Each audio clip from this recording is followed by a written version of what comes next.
Hello everyone, thank you for coming. Welcome to this session of NAUTO's 36th Annual Conference. On your attendee screen, you will be able to enter comments and questions in the audience chat. We hope you will take advantage of this opportunity to engage with our speakers. We recognize and thank our Petabyte sponsor, the California Healthcare Foundation. All conference sponsors have virtual booths available during the conference in the sponsors section. At the booths, you can learn more about the sponsors, review materials, request contact, and collect game tokens.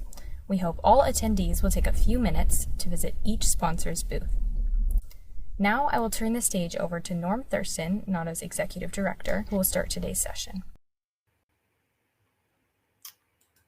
Thank you, Maren. It's a pleasure to be with you this afternoon or this morning, depending on where you live. I have with me today Priyanka Surio, who is with the Association for State and Territorial Health Officers, who has graciously volunteered to moderate today's group of presenters. So Priyanka, I'm going to go ahead and turn the time over to you, and we'll see you on the back end. Thank you so much, Norm, and thank you, NATO, for convening this important event. Welcome everyone who's participating today. Thank you for joining us for the session on adopting methodologies to better track COVID-19 and other novel phenomena.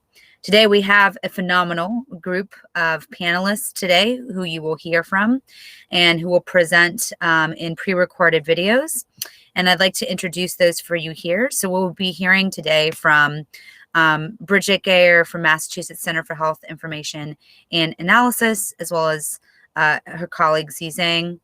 We'll also be hearing from the Arkansas Center for Health Improvement, Mike Motley and his colleagues joining him as well, Dr. Nichole Sanders. And then we'll also be hearing from Mathematica today, and we have Aparna Keshaviah with us, as well as Xindi. So I want to, again, welcome our panelists and presenters and appreciate you all presenting and taking some time today. If you would like to read up on the bios, those are actually included on the webpage. You can actually look at those on the bios are visible there if you would like to learn more about our presenters today. And for our audience, if you have any questions, please do just put those up in the chat. We'll address those after each presentation, as well as during our larger discussion session after all presentations have gone. So now I'd like to queue us up to hear the first presentation.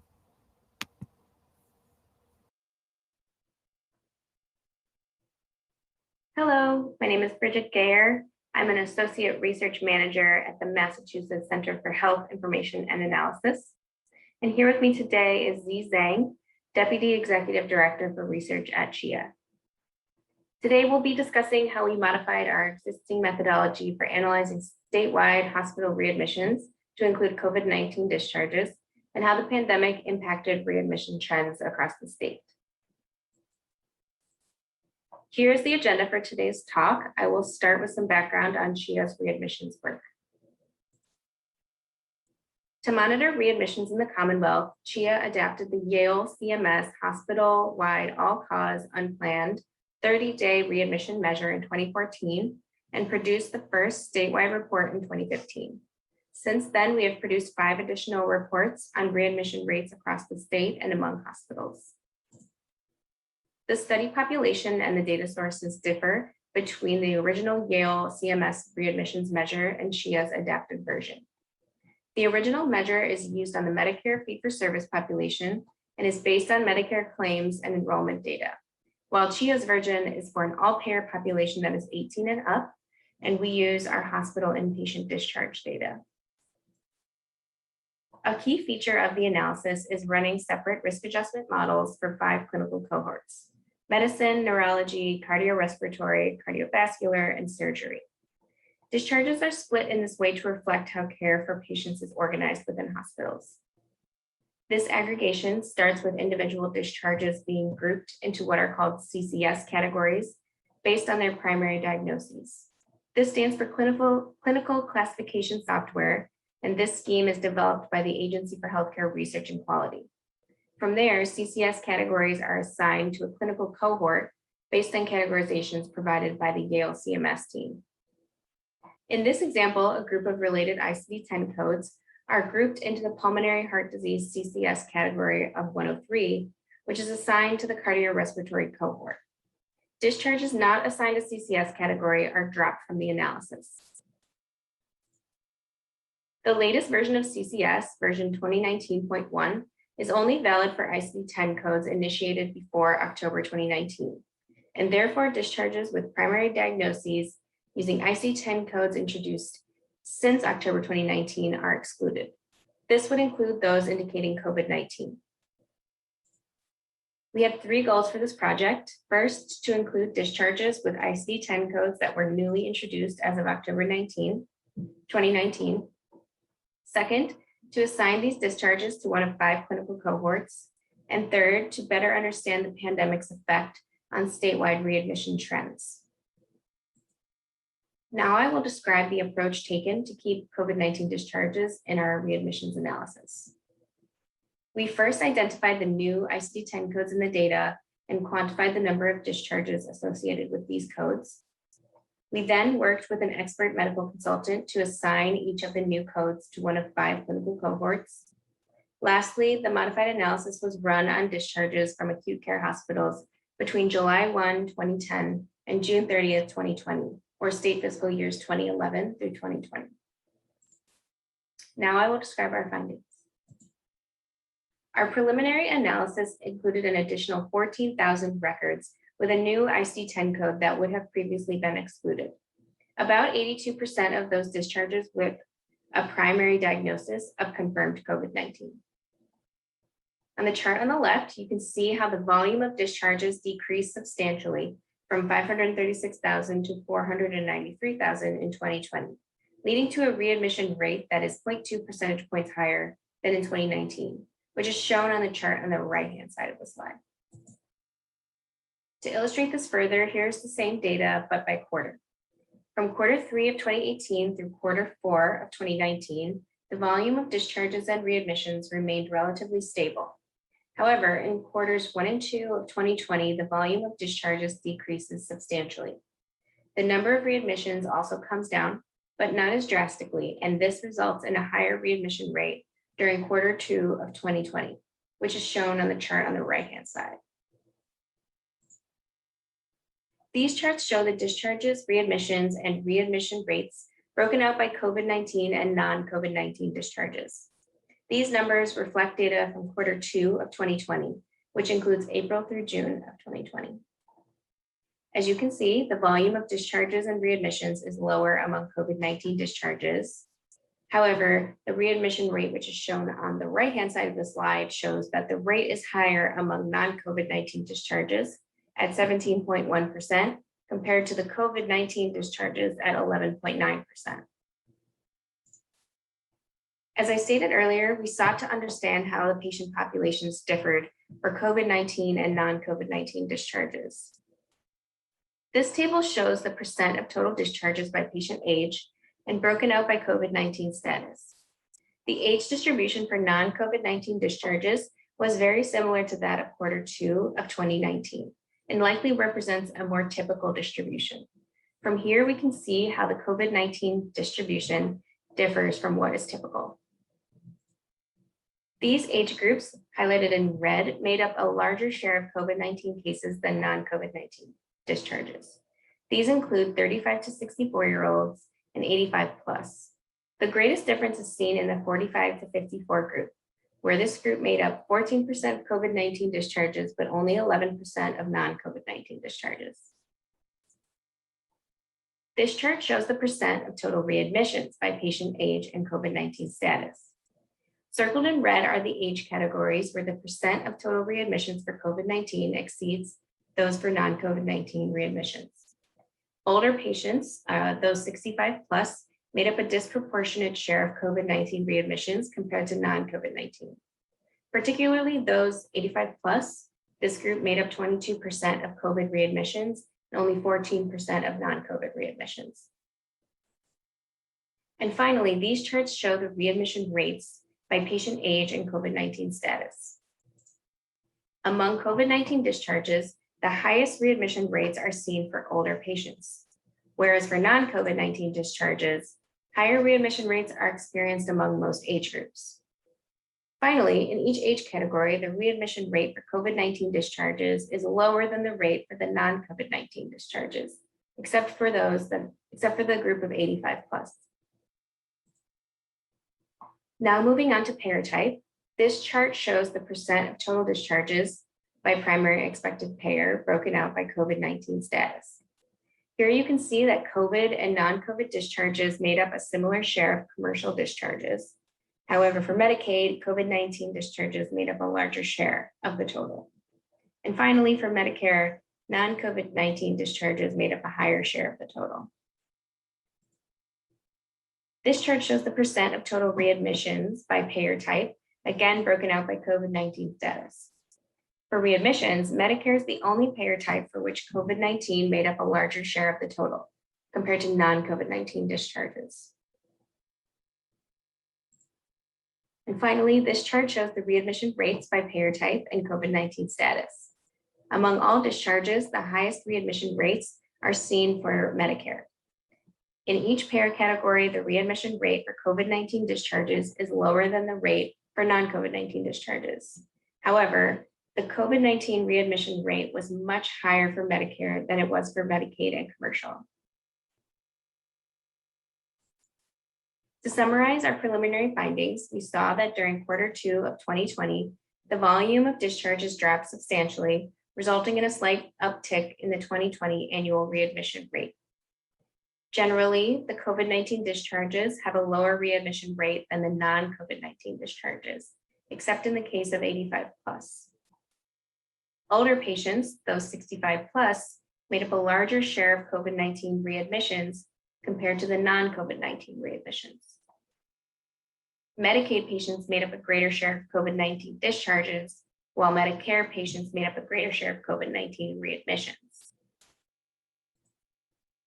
If you have any questions or feedback that you wish to follow up with me about after this session is over or the conference ends, here's my contact information. And now we will have some time for Q&A. Thank you so much.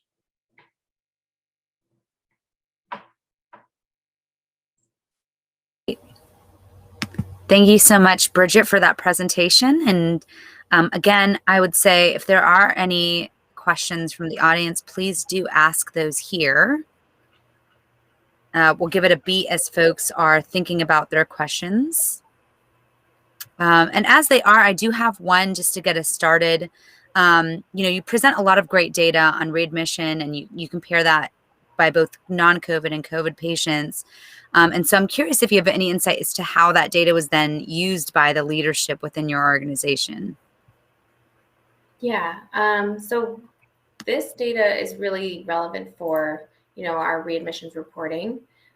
So we're working on getting our next annual report out on readmissions and examining some of these rates and how we'll decide to report COVID-19 and its effect on the readmission rate in 2020 in that reporting. So this analysis is really a background work as we prepare for that. Yeah. Great. Thank you for sharing. Mm-hmm.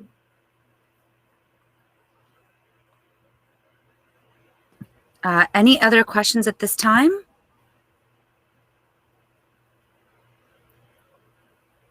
Okay.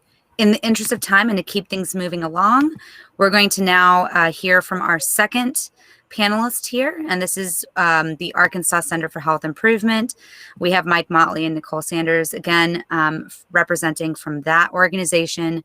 And if I could cue us up for that presentation here now. Hello, everybody. It is our pleasure to be presenting to all of you at NADO this year. My name is Mike Motley. I'm the Director of Analytics at the Arkansas Center for Health Improvement. I'm joined today by Dr. Nichole Sanders, who's our Assistant Director of Analytics, and we're going to talk to you all about our work on Arkansas community-level COVID-19 risk and related impact assessment. So our center, for any of you that may not know, was established in 1998. We create an intersection between research and policy. We're nonpartisan. We are part of the UAMS, University of Arkansas for Medical Systems, but we're an independent unit, an independent health policy center dedicated to improving the health of all Arkansans. We are administrators of the state's all-payer claims database under the Arkansas Healthcare Transparency Initiative Act of 2015. We established that APCD. It is mandatory. It includes commercial, Medicaid, Medicare data. We have required submission of ERISA plans. We've got additional sources in our database: birth certificate and death registry data, cancer registry, workers' comp claims, uninsured hospital and ER discharge data, medical marijuana is some of our newer data that we have in our database. So we are able to use all of this data to try to improve policy in the state. We are able to link these sources across the different data sources and over time. We've done some of this in response to our COVID efforts. We're today going to talk about our local dashboard reporting for COVID-19, some claims-based relative risk assessment of severe COVID-19 outcomes based on history of diagnoses or specific conditions. And finally, we're going to talk about an analysis of state employee claims data, where we linked that to COVID data from the Arkansas Department of Health to assess the financial impact to the plan of COVID and to also look at related telemedicine trends. So I'm going to turn over now to Dr. Sanders to talk about our dashboard reporting for COVID. Thank you, Mike. So here we see our zip code level of analysis of new COVID infections per 10,000 of the population per zip code for the last 14 days. This is one of the maps that we publish on the dashboard. Let's see. And you can see that this is from 8:30. Next slide, please.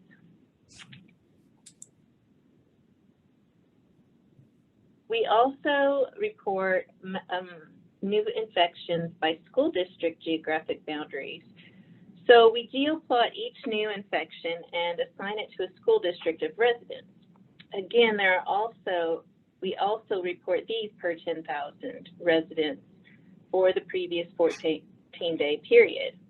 This has been used by local school districts and local leadership to assess risks and potentially make local decisions, including whether or not they should implement mask mandates. Next slide, please. For all of our different geographic levels, which are zip code, school district, and community, we create tables, trend tables like you see here. And for new known infections by zip and by school district, we create the maps like we just showed you guys. So here you can see we also use similar color indicators that we used on our maps for the rate of school district. And the interesting thing about the communities is that we assign community based on zip codes that the post office, the postal service identifies belonging to each of those communities. So they are not mutually exclusive necessarily. And next slide.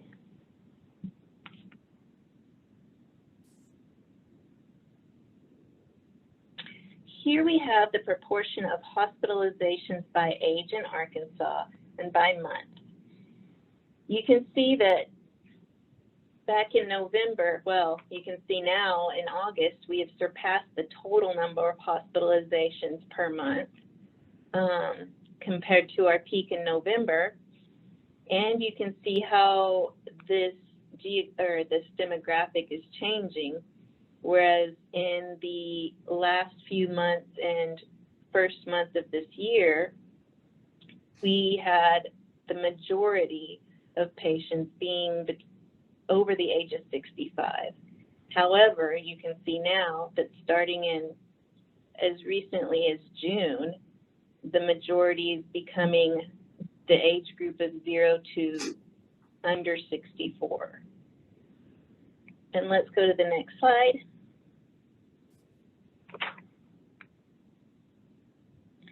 So here we have the adjusted relative risk of COVID-19 severe outcomes for selected conditions. As Mike said, we have been able to link our COVID data with our all-payer claims data for several applications. This table shows the relative risk of severe COVID outcomes for a sample of about 80,000 individuals for whom we have health insurance claims history. We identified identified subgroups with each of the conditions you see in the first column. So for example, based on known COVID outcomes, individuals who are immunocompromised and who are infected with COVID are twice as likely to die as those infected individuals who are not immunocompromised. And we will actually be updating this information relatively soon. Okay, next slide, please. And finally, we are now presenting the vaccination rates by school district. So this map shows the percentage of fully vaccinated individuals among the total population for each Arkansas school district as of August 30th. We obtained this information at the school district level from the Department of Health again. And right now, unfortunately, the highest rate in a school district is about 50%. And by the time you guys see this presentation, we're hoping the numbers will be even better. And now, the next slide, I will turn it back over to Mr. Motley. All right, thank you, Dr. Sanders. So I want to talk to you all about what we've done for the Arkansas State and Public School employees.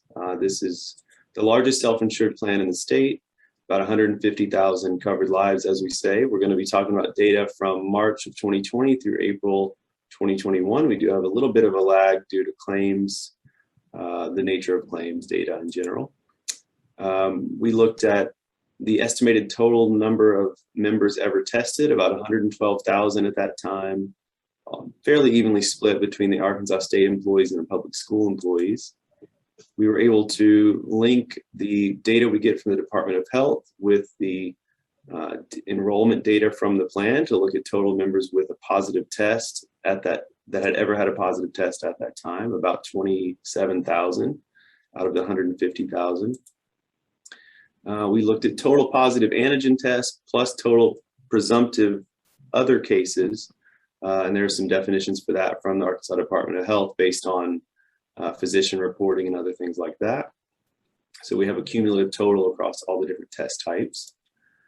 Further analyses of the plan's information, we looked at total state or public school employees ever hospitalized. We had at that time just over 1,100, 485 of the state employees, 630 for public school. Again, linking the enrollment data with the data from the Arkansas Department of Health. Unfortunately, at that time, 213 individuals had died from COVID-19 among state and public school employees. We also looked at the financial impact to the plan. This is an early snapshot through March 2021, so roughly the first 12 months of the pandemic. We looked at the total amount paid for test, which was just over 8 million at that time.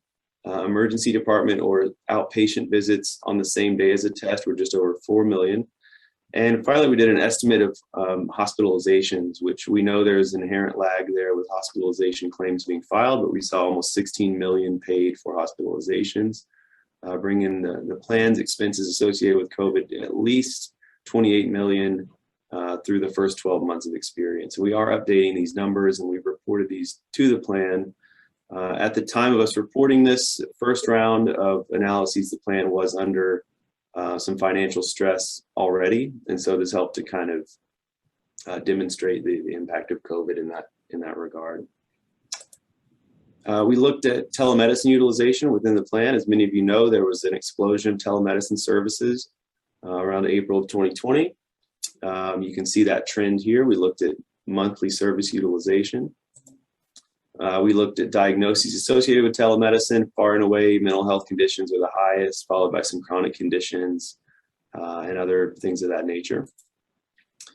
And last slide we're going to share with you is just, we looked at the proportion of primary care and mental health visits that were done by telemedicine by county from April through July of 2020, kind of the first era of the big onset of telemedicine related to COVID-19 policy changes. We saw a range of about 9% to almost 26% in some of our counties. So a big shift to telemedicine utilization, certainly for primary care and mental health visits. So this is just a snapshot of the work we've done. We're very happy to present this to you all, and we look forward to your questions. You can follow us on social media at any of these links. And again, it's our pleasure to present to you all today. We look forward to seeing all your presentations as well. Thank you very much. Thank you so much to our presenters from Arkansas. Really appreciate that. And I would like to turn it now to the audience. If you have any questions that you'd like to ask for our presenters here today. And I do see some comments in the system around a lot of great work and ways to timely use health and administrative data. So a big kudos to our colleagues here. Other questions?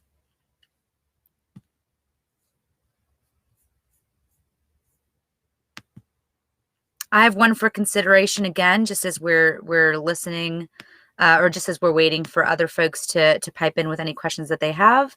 And mine is around, you had mentioned and shared some GIS maps that you used. And so I was curious if you ran into any issues with drilling down to zip code level or other types of geographic level data. Sure, great question. We had some experience with ArcGIS in our department prior to setting up and standing up this COVID dashboard. We were able to use the school district level overlays and zip code overlays as well. We had to handle some of the centroids and some of the things like that and account for some of those things, but we were able to work with our partners at the Department of Health who had done some of this as well, and we had some partner validation going on that was really helpful to us as well. So always got to look at different individual points on the maps to make sure what you're plotting lines up with reality at different other geographic levels. So yeah, appreciate you detailing that. Okay. In the interest of time, going to keep moving us along to our last presenter. And that's going to be from Mathematica. And so I would like to queue us up now to listen to their presentation, and then we'll follow suit with similar Q&A before we enter into a larger discussion with all of our panelists. So if we could queue that up now. 5 years ago, when the country was gripped by a different epidemic, Mathematica began assessing the potential of wastewater testing to fill data gaps around opioid misuse. We convened the first cross-disciplinary symposium on the topic in 2017, bringing together government, academic, and water organizations to assess the practical value of wastewater surveillance to improve public health and safety. Last year, we pivoted to assess how this approach could inform COVID-19 pandemic management, and we're now leading surveillance in multiple communities while also advising federal and state agencies on data analytic and reporting needs. Today, I'll touch on 3 aspects around wastewater surveillance for the SARS-CoV-2 virus, beginning with an overview of its strengths and limitations, then summarizing how wastewater data aligns with other measures of COVID, and wrapping up with some examples of how we're contextualizing the data for policymakers to give them a more complete picture of risk. Wastewater data is meant to complement traditional public health surveillance. Whereas clinical testing detects an infection among one individual, wastewater testing assesses infection levels at the building, neighborhood, or even county level. In other words, it's a population measure inherently. Because wastewater surveillance leverages infrastructure that's already in place at 16,000 wastewater treatment plants across the country, officials can quickly assess viral exposure among a much broader segment of the population than is being tested individually, up to 80% of US households. A second key strength is the fact that wastewater data can capture infections among people who are asymptomatic and thus may never present for testing. By some estimates, such asymptomatic infections are responsible for 60 to 80% of all documented cases. Third, research is showing that wastewater data is a leading indicator, reflecting changes in infection levels 1 to 2 weeks before they register in clinical case data. Right now, there are some limitations to the use of wastewater data for pandemic management. First, not all infected people shed the SARS-CoV-2 virus in their stool, and even among those who do, the duration and amount of viral shedding can fluctuate greatly as a function of illness severity, concomitant medication use, comorbid conditions, and demographics. For this reason, we can't reliably estimate the number of infected people based on wastewater viral concentrations right now. Second, reports coming out of labs can be difficult to understand from a lay perspective, and they don't lend themselves to data-driven decision-making. We need more metrics and tools that translate nuanced technical information into bottom-line implications for officials who need to act quickly to protect the public. Finally, nobody has assessed the extent to which wastewater data can be generalized to unsewered populations.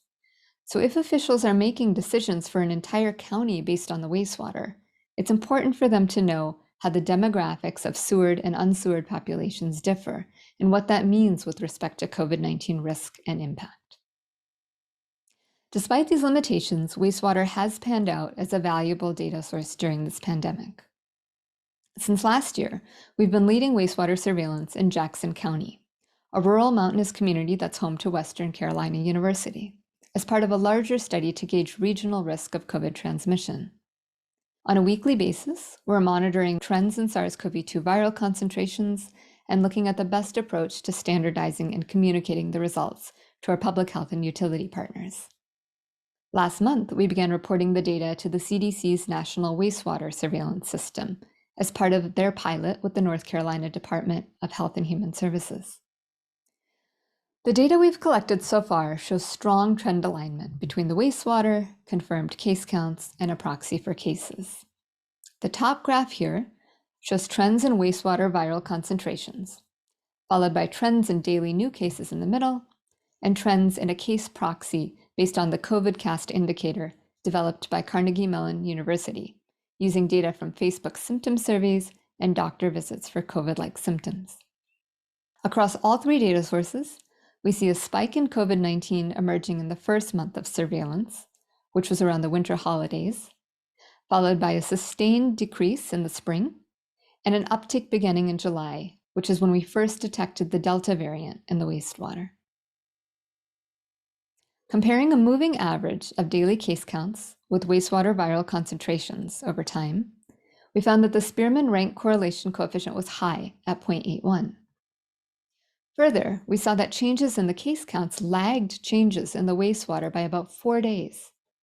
This lag occurs because from the time a person is infected and starts shedding the virus into the wastewater, it can take several days for them to become symptomatic, gain access to a test, and have their result registered in the county or state's tracking system. When we compared trends in wastewater viral loads with trends in the COVID-CAST proxy, we found that the correlation was a little stronger at 0.84, and that the COVID-CAST indicator lagged the wastewater by only 2 days. In other words, changes in COVID-19 transmission appear first in the wastewater, then in a proxy based on COVID-like symptoms, and finally in the clinical case data. It's worth noting that the correlations and lag times we estimated changed slightly when we standardized wastewater viral concentrations.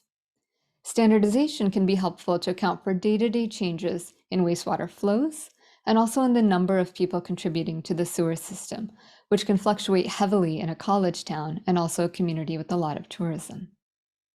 While standardization may increase comparability across communities, we need to be sure that it doesn't compromise data reliability within a community. Here, we show the unstandardized wastewater trend line and 2 different approaches for standardization recommended by the CDC. The differences across the 3 graphs are particularly pronounced during the weeks when COVID transmission was rising, and standardization impacted both the number and the timing of spikes in the viral concentrations. Beyond assessing how best to report wastewater metrics, we're also working on contextualizing the data for policymakers to facilitate pandemic management and response. At Mathematica, we've created a data pipeline that automatically links to more than 12 different data sources and which can be readily tailored for any state. So while most wastewater dashboards simply overlay wastewater viral loads with case counts, our dashboard provides a bigger picture of risk by looking at community vulnerability and capacity. The dynamic tool provides state and county level testing and risk metrics across the top. It compares trends in wastewater viral loads, confirmed cases, and the COVID-CAST proxy. Geographically, it shows how COVID prevalence varies from county to county. It provides information on ICU bed capacity, vaccination rates, population mobility, and the NIEHS Pandemic Vulnerability Index. And finally, it shows the prevalence of underlying conditions associated with severe COVID presentation. Right now, we're still gripped by the COVID pandemic, and the opioid epidemic and other health issues have taken a backseat. But the beauty of wastewater data is that once the infrastructure and workflows are set up for COVID-19, with add-on tests, officials can monitor a wide range of public health concerns, from pathogenic viruses and bacteria, to pharmaceutical and illicit drug metabolites, to markers of chronic disease and wellness. Wastewater is an incredibly powerful data source and one that we hope more communities will adopt in the future. I'd like to conclude by thanking my colleague, Dr. Xindi Hu, who contributed to the analyses, the partners supporting the COVID WARN project I highlighted, and the NATO Organizing Committee for the opportunity to share our work. Thank you.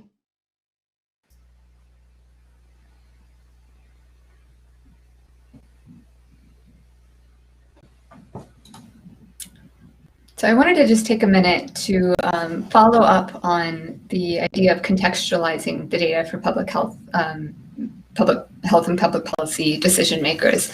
Mathematica right now is working with the Rockefeller Foundation to help advance wastewater surveillance for public health decision making.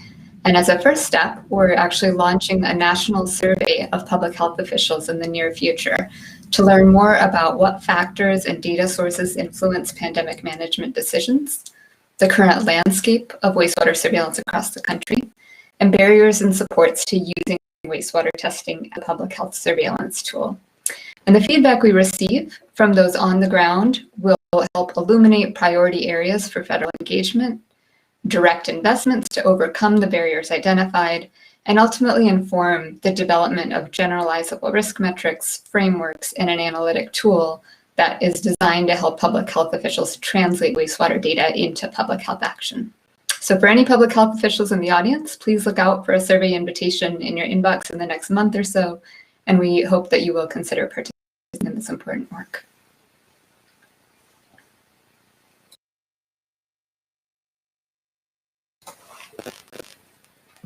Okay, thank you so much to our colleagues at Mathematica for that really informative presentation, and really appreciate the follow-up with that one pager on the actual surveillance survey. Wanted to confirm whether there are any questions from our audience here today.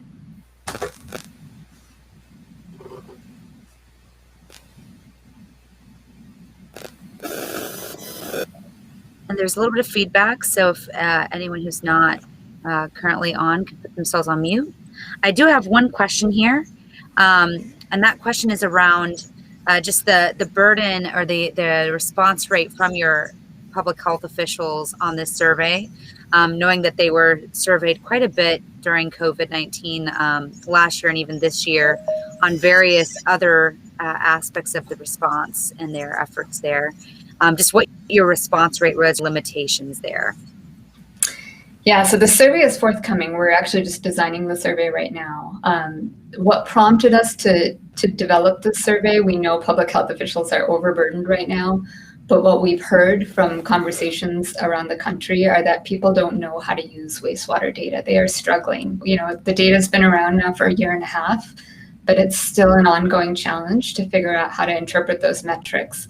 These lab reports can be really technical, and it is hard to understand if you don't have a background in virology or in, wastewater at all. So our goal is really to hear from those who need this information about how to package this information, what the challenges are for them, and just to get a little bit more characterization of the day-to-day struggles that they have so that we can try and address those. Thank you.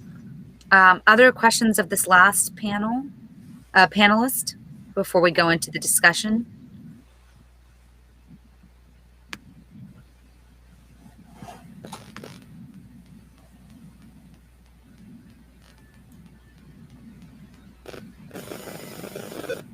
There is some feedback. So again, I would ask for everyone who's not speaking to put themselves on mute until they're answering. And we'll go into the discussion. I do see some additional comments, by the way, that I want to remark on.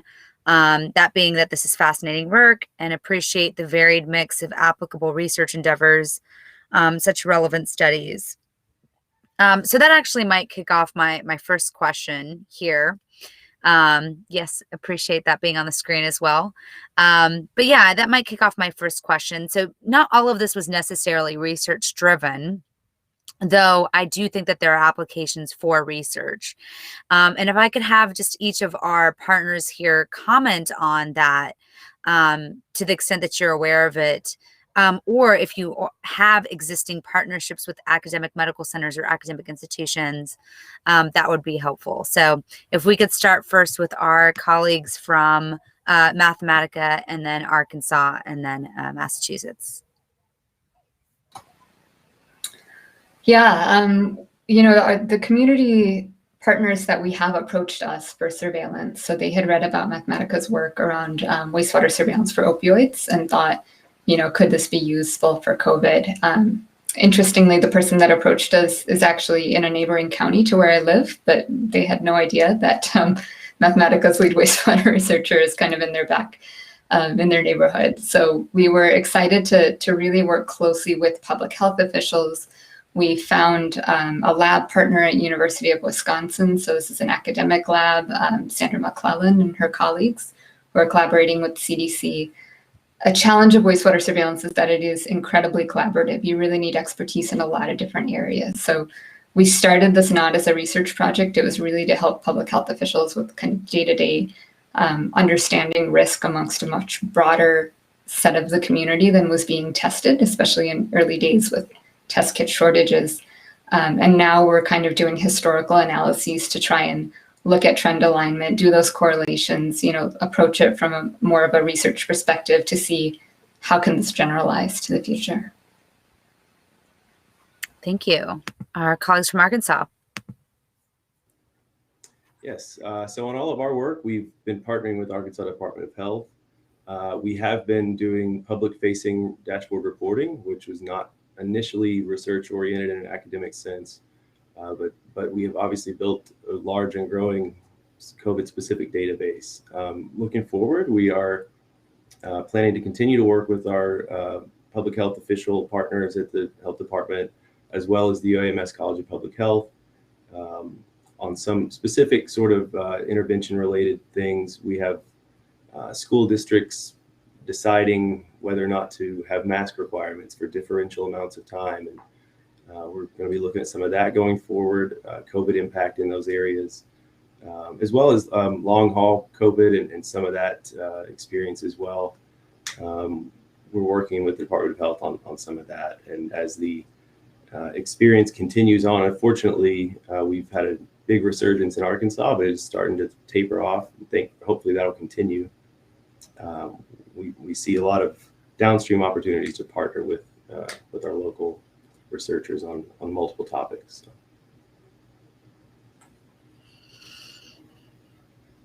Okay, and then Massachusetts.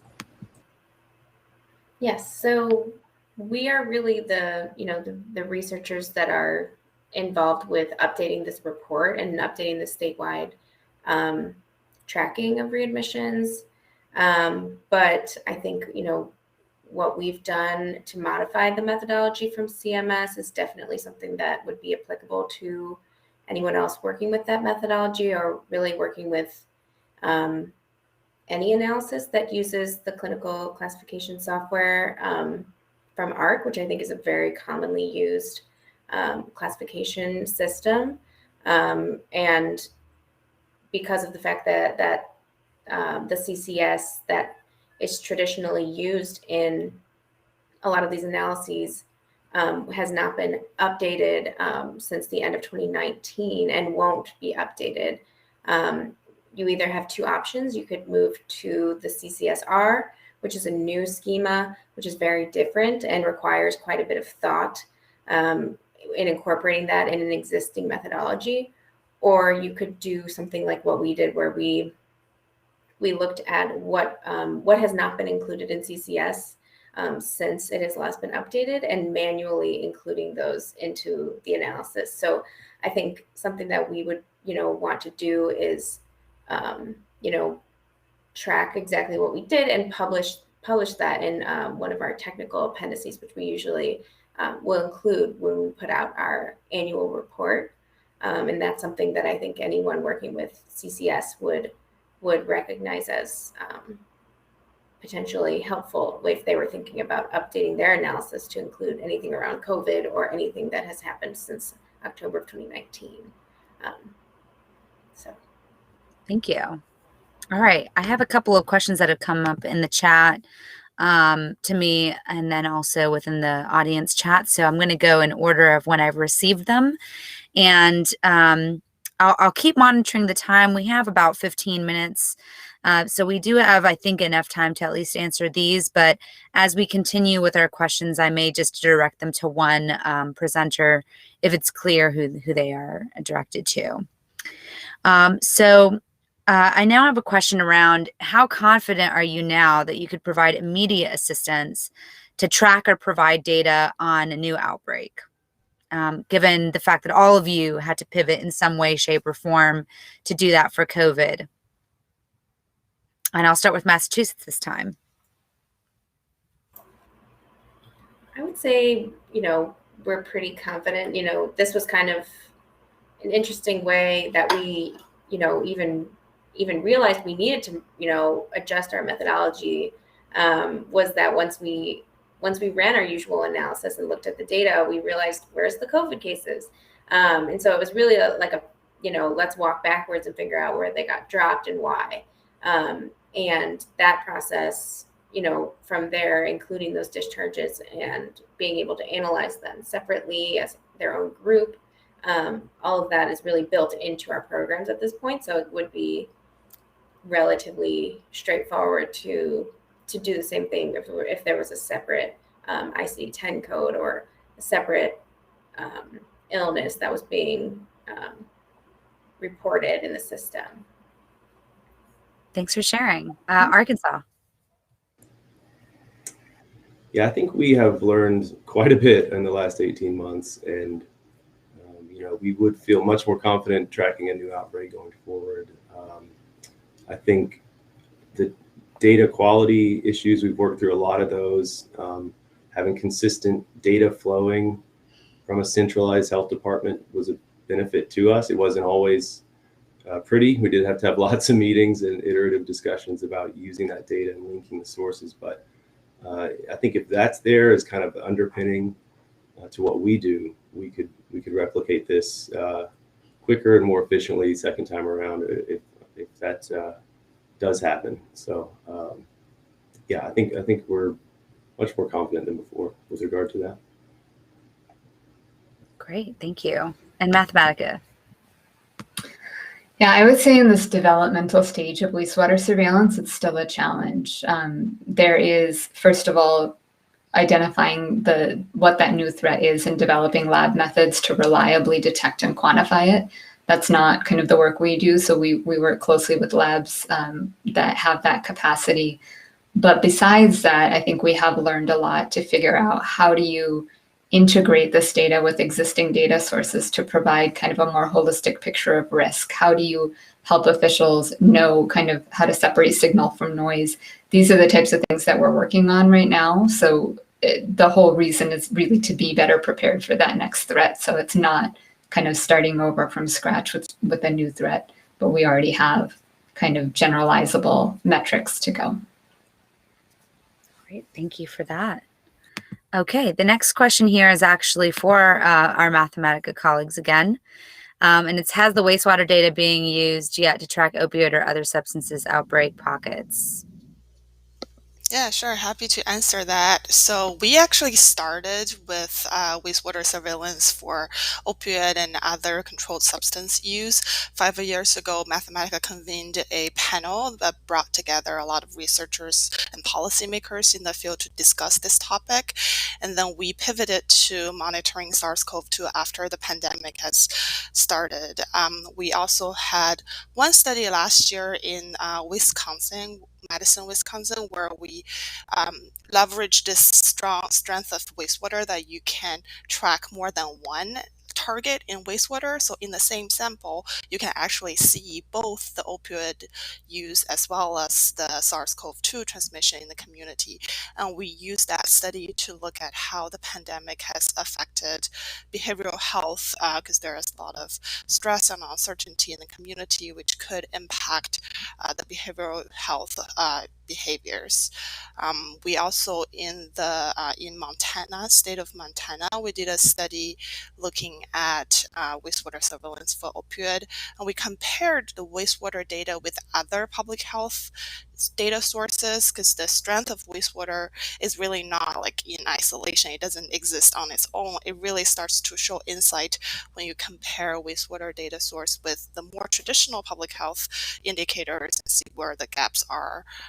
Wastewater data can be used to show insights into, like, for example, if the consumption is mainly from like prescription or versus black market, but they all rely on like integrating and linking, comparing multiple data sources. Thank you. Okay, other questions from the audience? Please keep those coming. I do have one. This one is, if you could list out some of your greatest challenges in working with health data or healthcare data. And I would limit those to maybe the top two in the interest of our time. What would those be? So we'll start with Arkansas this time. All right. Yeah, I think for us, knowing when we have complete data and reliable data is always going to be a challenge.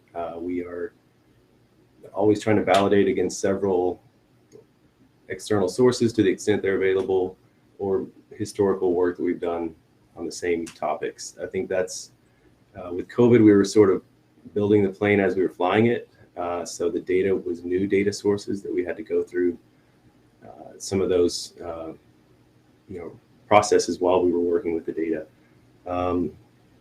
I think so that having complete and reliable data, and then I think linking across sources is a challenge. We've done a lot of work in that space. We have a thing we call a hash ID that's a 47-character unique ID. We also have other forms of that sort of an ID where we can use certain identifiers and link, like in our case, claims data to the COVID-19 kind of mainframe data, and link those individuals. And going forward, that's going to have big research applications, obviously, to look at pre and post-COVID outcomes for individuals. But linking data, I think, is a challenge, and then data completeness and quality. So, thank you for that. Mm-hmm.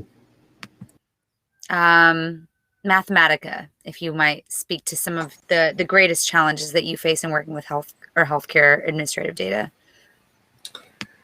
Yeah, the data are collected at such different scales. So the population that's sewered doesn't always align, or the service population of a wastewater treatment plant doesn't always neatly align with county boundaries or city boundaries. So that's kind of one, is it does take some complex spatial methods to do some adjustments of the data so they're comparable. I think more than that, it's that this methodology seriously ramped up during the pandemic just because of need, because clinical testing was just not cutting it early on. And it's a new data source, and because of that, there wasn't a gold standard to validate against, right? We couldn't validate against case counts because we knew that a lot of cases were being missed, both because there weren't enough test kits, but also because of asymptomatic cases that just didn't know they needed to get tested. So, when you have a new data source, how do you validate it? How do you give people confidence that this is something that's reliable and that they should pay attention to? I think that's still a bit of an ongoing question as well. Appreciate that. And then last but not least, our Massachusetts colleagues. And you all obviously work the most closely with that data. Yes. Yeah. So I would say the biggest challenge that, related to this presentation was working with a lot of different data sources coming from different places. So we have, the American Community Survey that's factored into our analysis. We have our own discharge data. That's the primary data source. We have, the data from ARC, which is using the CCS, and that's just a couple. But there's so many data sources that go into this analysis. And I think each of those are getting updated as well, like maybe on a yearly basis, maybe it's on the state fiscal year, the federal fiscal year. And I think one of the biggest challenges was running our analysis with all the updated latest data files and making sure that aligned across data sources and aligned with what we needed to examine given the COVID-19 pandemic, and then making those changes when they were required. And that would require, I'm assuming, some manual time and labor and effort. Mm-hmm. Yes. Yeah, definitely. All right. I do have a comment here that I want to read out loud, and then and it's geared towards Arkansas. So if you all have reactions to that, I would definitely invite you to respond. But essentially, this is a comment around how that stacked bar graph that you all presented on of COVID hospitalizations by age groups was very telling in terms of showing in real time the change of the makeup of the age groups that have been affected. And the question here is also whether this information has been publicized broadly, especially in the context of something like vaccine hesitancy, and the comment that this type of information should be shared more broadly. Sure, absolutely. Great question. We have shared a lot of our outcomes on our dashboard. We shared with Arkansas Department of Health. They've used some of the information in our governor's weekly press conferences. And so the messaging in our state right now around vaccinations is that, if you can get that, you'll avoid being in the hospital. 90% plus of our hospitalizations are among those unvaccinated. Same with deaths, about the same number, and new infections. And so that is being used in public health messaging on all the radio stations, on billboards. There is a huge push to show that data to the average person that is hesitant to be vaccinated. So we still got a long way to go with that regard, but we are making progress. I'd give our other colleagues an opportunity to respond to that as well. Whether the information that you have been collecting on has been publicized more broadly, and whether that's impacted any response for COVID or even anything related to vaccine hesitancy.